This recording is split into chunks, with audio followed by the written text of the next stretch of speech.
How do you put together a winning career plan?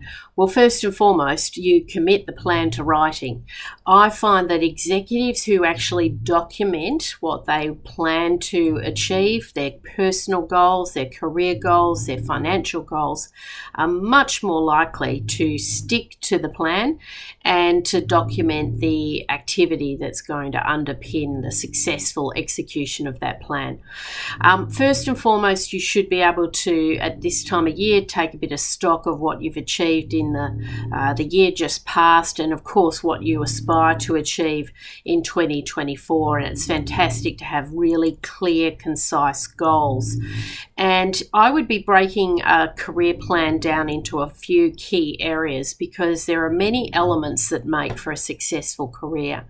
I would definitely be looking at my professional development. What do I hope to achieve from a professional development perspective? What new learnings I'm going to take on? And for some of you, you might need to recalibrate. You might need to think about different strategies around moving industry or becoming recession-proof, becoming future-proof. So your professional development plan will be quite important. And you, in order to really fully execute that to its maximum capacity, you need to be clear on what are the competencies you need to develop and enhance. And if you are moving up the corporate ladder or you're moving into new roles potentially in 2024, what are the skills, the competencies, the experiences you need to develop? And education might be a part of that process. Having a clear line of sight into the networks that you need to be successful in the future is important. And so I would put a fairly high weighting on network development, building senior relationships with key influencers in my industry, and I would be mapping out those connections and being really clear about what would be a good connection, what would help enhance my career. And part of that networking strategy might also be seeking out subject matter experts in your industry and also seeking out mentors, whether that be formal or informal. So, the networking strategy is very important, and so that would be a part of my career plan. Obviously, also looking at the financial aspirations for the year ahead. People will have aspirations around savings and acquisition of assets and so on, and keeping in mind that your income is your primary driver of your wealth.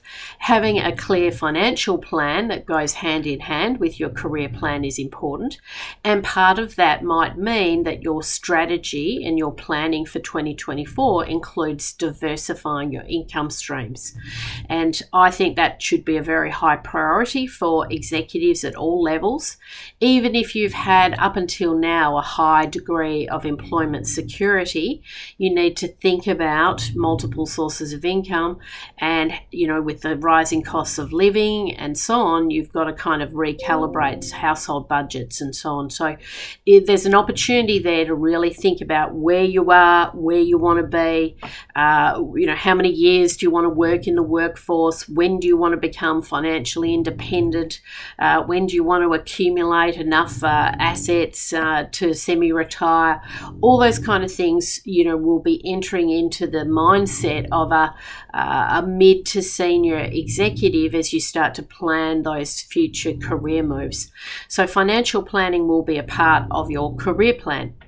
And then finally, you also need to, I believe, become your own career manager. How do you motivate yourself? How do you put the rewards in place to achieve goals? How do you continually self-develop and push yourself to another level? And so you should be ideally building into your career plan your reward mechanisms. And a good way to think about this is gamifying your plans, your goals, your aspirations. Make it fun. Make it a game with yourself. Ultimately, you're your own judge of achievement of the results at the end of the day. But it can be very rewarding if you start to build in those little rewards when you achieve certain things. Now, for some people, that might be a material outcome. You might have a goal, well, when I achieve this, I'm going to go and buy that fancy handbag. or you're going to go on this holiday, or you're going to put a deposit down on X, Y, and Z. So there could be material items that are motivating to you. So you've got to get to the heart of what motivates you, but build that into the plan, because otherwise plans get very boring very quickly. So gamify it, make it interesting. Now they're the key elements of a winning career plan for 2024. In my opinion, it requires you taking a bit of time out from your busy life and the workplace and maybe even the family environment to sit down with yourself and really put the plans in place for the year ahead and map it out. And if you're a client of mine, we provide you with a lot of great tools to provide you with the plans for the next 12 months, the next 3 years, the next 5 years, so you can do some future blue sky thinking as well with your plans. So get cracking. It's a perfect time to put those plans together.